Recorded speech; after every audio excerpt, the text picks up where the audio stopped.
प्रिय दर्शकों नमस्कार। हाजिर हूँ। जैसा कि आप जानते हैं, मैं हमेशा ही विवाह में आ रही अड़चनों को दूर करने के कारगर उपाय लेकर के आपके सामने उपस्थित रहता हूं। आज भी मैं एक ऐसा ही उपाय आपके लिए लेकर के आया हूं। यदि आपने इसको कर दिया तो आपके विवाह में हो रही देरी, आ रही अड़चनें दूर हो जाएंगी। ये उपाय कोई भी कर सकता है। इस उपाय को माता भी कर सकती हैं, क्योंकि मुझे पता है आजकल के बच्चे मानते कहाँ हैं। इसलिए जितने मैं उपाय लेकर के आता हूँ उनमें से लगभग 90% उपाय ऐसे होते हैं जिन्हें माता भी कर सकती है, पिता भी कर सकते हैं और बच्चे खुद भी कर सकते हैं। तो ये उपाय भी एक ऐसा ही उपाय है, इसको माता पिता भी अपने बच्चों की शादी के लिए कर सकते हैं। और ये उपाय करना कब है? ये उपाय अक्षय तृतीया के दिन करना है। ये तो आप जानते ही हैं, अब की बार अक्षय तृतीया 3 मई 2022 मंगलवार के दिन आ रही है। ये जो अक्षय तृतीया का दिन होता है, ये बड़ा ही पावन पवित्र दिन होता है। इस दिन एक महायोग बनता है। भगवान परशुराम जी का जन्म भी इसी दिन हुआ था, तो ये दिन भगवान परशुराम जयंती के नाम से भी प्रसिद्ध है। तो प्रिय दर्शकों, इस दिन माँ गोरा, शिव शंकर भगवान, गणपति जी महाराज की विशेष रूप से पूजा की जाती है। इस दिन किया गया कोई भी कार्य सिद्ध हो जाता है।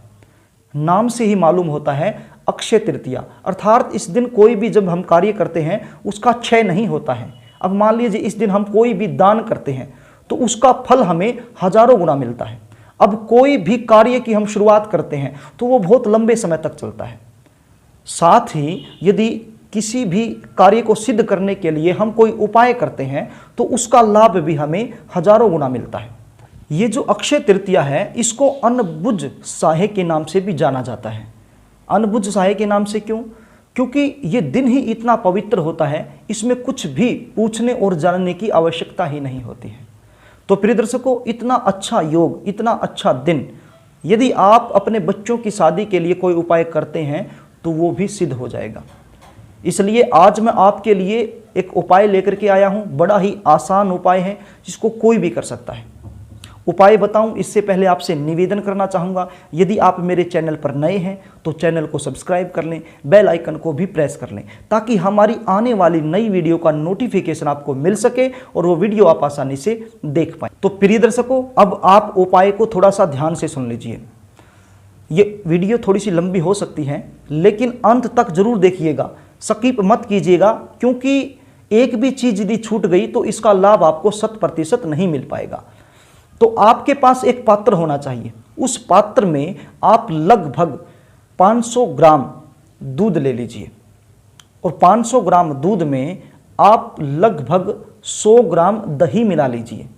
उसी में 50 ग्राम मीठा ले लीजिए, बूरा मिला लीजिए, और उसी में लगभग 20 ग्राम शहद मिला लीजिए और लगभग 10 से 20 ग्राम देसी घी मिला लीजिए, और साथ में थोड़ा सा गंगा जल मिला लीजिए।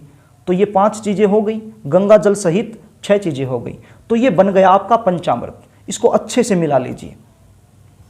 अब लेनी है आपने एक किट, श्रृंगार की किट। इसको थोड़ा सा ध्यान से सुनिए।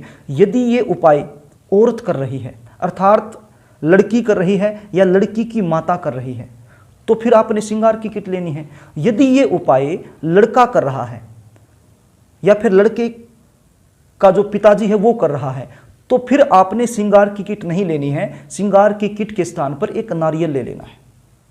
आप समझ रहे हैं? यदि ये उपाय औरत कर रही है, मान लीजिए बच्चों की माँ है, वो कर रही है, तो फिर एक श्रृंगार की किट ले लेनी है। लेकिन मान लीजिए कई बार लड़का खुद करता है या लड़के के पिताजी कर रहे हैं, तो उस समय एक नारियल ले लेना है, श्रृंगार की किट नहीं लेनी है। और एक देसी घी का दीपक ले लेना है, और साथ में एक मौली ले लेनी है, कलावा, जो रक्षा सूत्र के रूप में हाथ को बांधा जाता है, वो ले लेना है। अब ये ले करके आपने शिव मंदिर में चले जाना है। जहां पर भी शिव परिवार है वहां पर जाकर के सबसे पहले गणपति जी पर शुद्ध जल से स्नान करवाना है। शुद्ध जल वहीं मंदिर में आपको मिल जाएगा। तो शुद्ध जल से सबसे पहले गणपति जी को नहलाइए, उसके बाद माँ गोरा को नहलाइए, उसके बाद कार्तिक जी को नहलाइए, उसके बाद नंदी जी को नहलाइए, उसके बाद शिव शंकर भगवान को नहलाइए। अब ये जो पंचामृत है, ये थोड़ा थोड़ा सबसे पहले गणपति जी पर, उसके बाद माता अंबिका पर, उसके बाद कार्तिक जी पर, उसके बाद नंदी जी पर, और बाद में जितना बच गया वो पूरे का पूरा शिव शंकर भगवान पर अर्थात शिवलिंग पर अर्पित कर दीजिए। ओम नमः शिवाय का जाप करते रहिए। उसके बाद दोबारा से शुद्ध जल ले लेना है।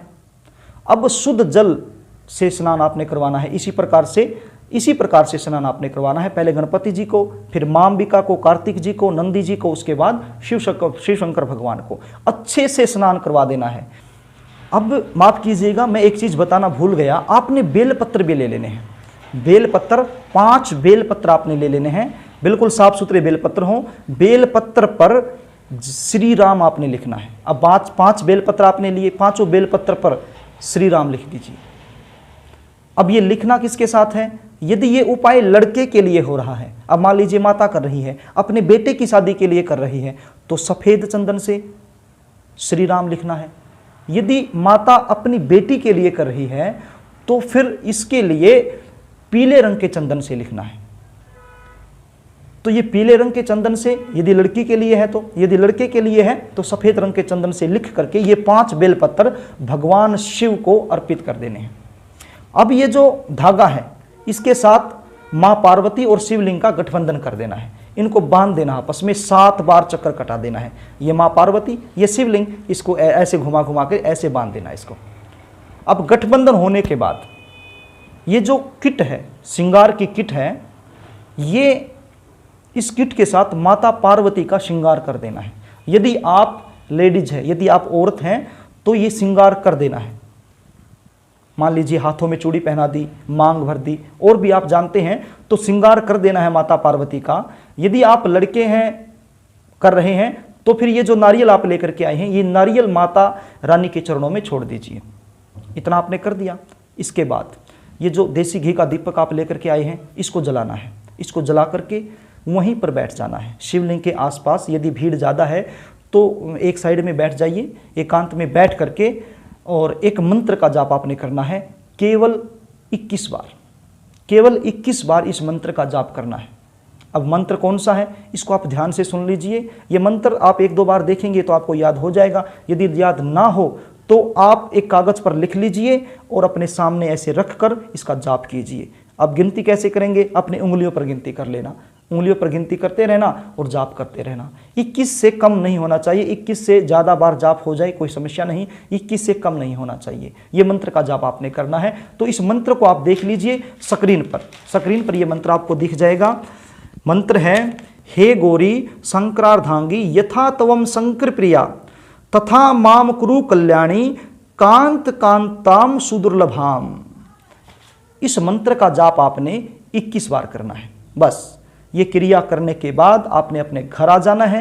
ये क्रिया, ये प्रयोग आपने सिर्फ एक ही बार करना है। बस एक ही बार आपने कर दिया, इस दिन कर दिया, तो आपको हजारों गुना लाभ इसका मिलेगा। और आपके बेटे या बेटी की शादी में जो भी विलंब आ रहा है, जो भी समस्याएं आ रही हैं, वो दूर हो जाएंगी और जल्द से जल्द शादी के योग बन जाएंगे। तो प्रिय दर्शकों, मैंने बड़े ही आसान तरीके से आपको समझाने की कोशिश की है। फिर भी यदि कोई चीज़ आपको समझ में ना आई हो तो कमेंट बॉक्स के सारे आप मुझसे पूछ सकते हैं।